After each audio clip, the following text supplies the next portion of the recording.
This video demonstrates how to work with lists in HEMSP Student Portal. You will learn to create, update, and use both static and dynamic lists effectively.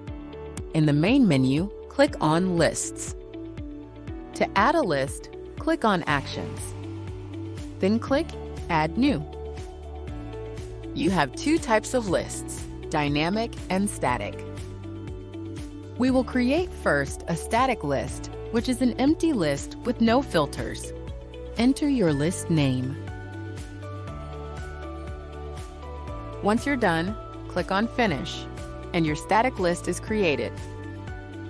To add a contact to a static list, go to a contact profile.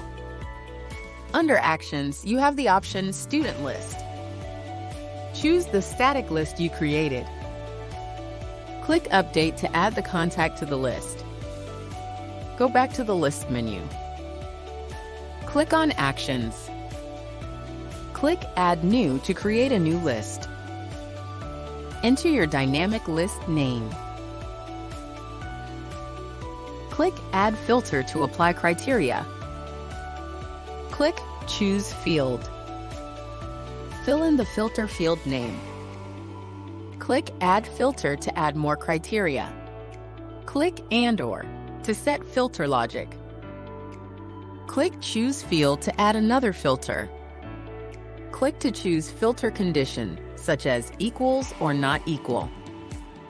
Once you add your filters, click on Finish. You have successfully created and managed both static and dynamic lists in HEMSP. You learned to add contacts, apply filters, and use lists for mass emails and SMS messaging.